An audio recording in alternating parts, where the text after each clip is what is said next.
ఈ రోజే డౌన్లోడ్ చేయండి. మీ ఫేవరెట్ షోస్ చూడండి. అలా చూడకు పాప. ఎరుపెక్కాల్సిందే నీ కళ్ళు కాదు, నీ చెక్కెళ్ళు. రఘురాం గారు పంచాయతీకి వెళ్లారు. నీ ఆయన చిట్ ఫండ్ ఆఫీస్కి వెళ్ళాడు. మిగిలిన కుటుంబ సభ్యులంతా కోవెలకి వెళ్లారు. అరే చూడు, నీ పక్కనుంటే నా భాష్య మారిపోతుంది. ఇంకాసేపు నువ్వు ఇక్కడే ఉంటే నీ ఫ్యూచర్ కూడా మారిపోతుంది. వెళ్ళిపో ఇక్కడి నుంచి. నేను వెళ్ళడానికి రాలేదు డార్లింగ్, నీతో సరసాలు సలపాలు. మాటలు జాగ్రత్తగా రాని. జాగ్రత్త పడాల్సింది నువ్వు, నేను కాదు. ఆ రోజు నేను చెప్పింది చేసుంటే ఐస్ క్రీమ్ తోటే పోయేది. ఇప్పుడు చూసావుగా, ఏకంగా ఇంటికే రావాల్సి వచ్చింది. వెళ్ళిపో ఇక్కడి నుంచి. నువ్వు వచ్చావని మా వాళ్ళకి తెలిస్తే ఊరుకోరు. నేనిక్కడికి వచ్చినట్టు వాళ్లకు తెలియకుండా చూసుకోవాల్సింది నువ్వే. ఒకవేళ నేను దొరికానే అనుకో, ఎందుకొచ్చావు అంటారు. నిజం బయట పెట్టాల్సి ఉంటుంది. అంతకంటే ముందు నా దగ్గరున్న వీడియో శౌర్యకి వెళ్ళిపోద్ది.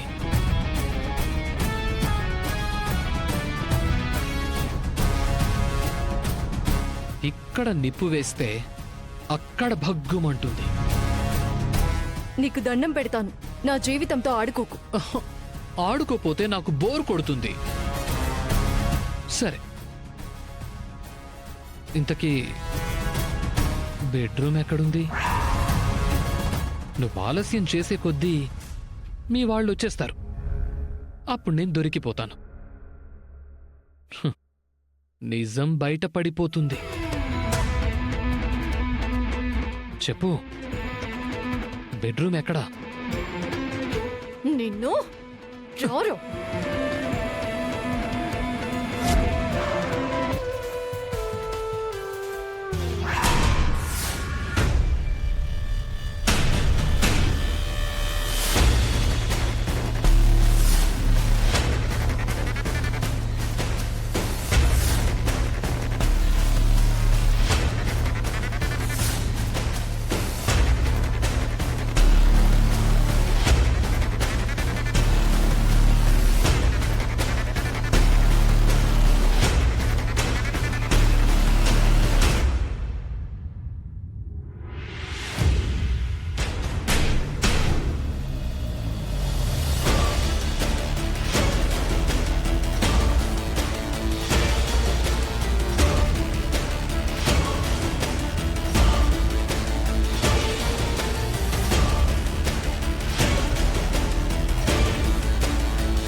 ఏంటి డార్లింగ్, బెడ్రూమ్లోకి తీసుకొచ్చా?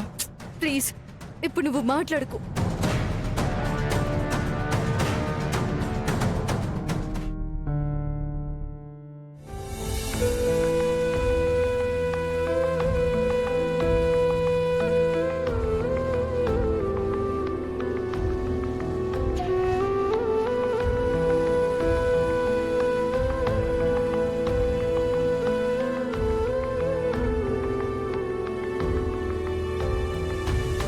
అరే సీను,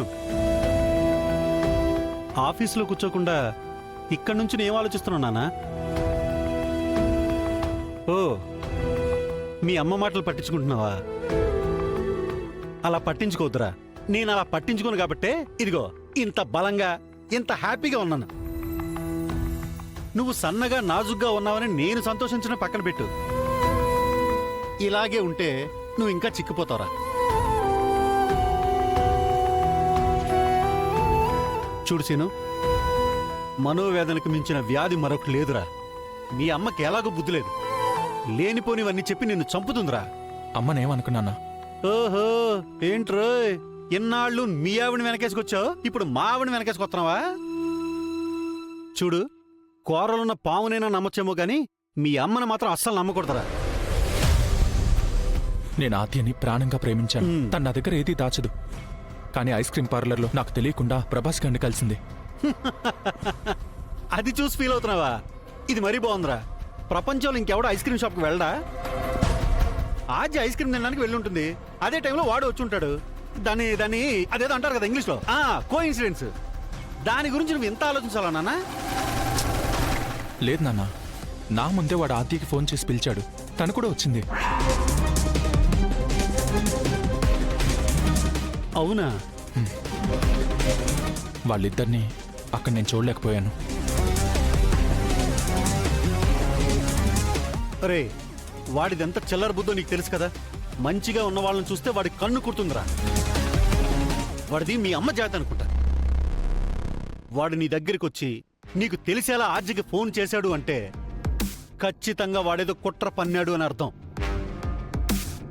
నీతో ఏమి చెప్పకుండా నీకు సడన్ గా కనిపించి నిన్ను చూడగానే పారిపోయి ఏదో చేశాడు అంటే అక్కడేదో తప్పు జరిగిపోతుందని అనుకోవద్దు. అలా కాకుండా వాడు నిన్ను కలిసి ఫోన్ చేసి ఇలా జరుగుతుందని చెప్పడానికి వాడేమన్నా కాలజ్ఞానం రాసే బ్రహ్మంగారా? ఖచ్చితంగా వాడికి పోయే కాలం వచ్చింది కాబట్టే నిన్ను ఇలా ఇబ్బంది పెట్టాలని చూస్తున్నాడు రా. నాన్న, ఈ రోజుల్లో కళ్ళతో చూసినవి చెవులతో విన్నవి ఏమీ నమ్మకూడదు. గిచ్చితే తప్ప అది నిజం అనుకోవడానికి వీల్లేదు. రోజులు మారిపోయాయి నాన్న. నా మాట విన్నాన్న, నువ్వేమీ ఆలోచించదు. నాన్న, మీ కిషోర్ మావయ్య నీకిచ్చిన 3 నెలల టైంలో ఆల్రెడీ 1 నెల గొడవలతోనే గడిచిపోయింది. ఇంకా 2 నెలలే ఉన్నాయి నాన్న. చూడు నాన్న, ఈ 2 నెలలు నువ్వు సంపాదనలో పడాలి, కానీ సమస్యల్లో పడద్దు. సందేహాలు అస్సలొద్దు నాన్న. నేను ఎందుకు చెప్తున్నానో నీకు అర్థమవుతుంది కదా? అర్థం చేసుకోనన్నా, ఓకేనా? నాకంటే పని పాట ఏమీ లేదు. నీకున్న పని ఎందుకు పాటు చేసుకుంటావు? అరే నాన్న, నవ్వరా. నువ్వు నవ్వితే చాలా అందంగా ఉంటావు. ఏది ఒక్కసారి స్మైల్ ఇవ్వు. నవ్వు నాన్నా. నువ్వు నవ్వితే ఎంత అందంగా ఉంటావు తెలుసా? అదే అదే, ఇది చాలా నాన్న. ఈ రోజు మీ అమ్మ అన్నం పెట్టకపోయినా పర్లేదురా, నీ నవ్వును తలుచుకుంటూ ఉండిపోతాను ఈరోజు. దా వెళ్దాం పదా.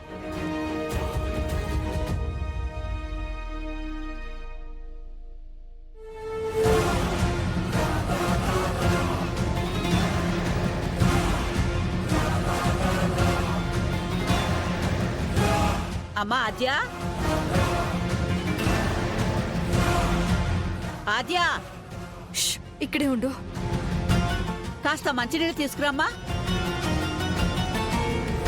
ఏంటి రావట్లేదు? ఇంట్లోనే ఉండాలి కదా.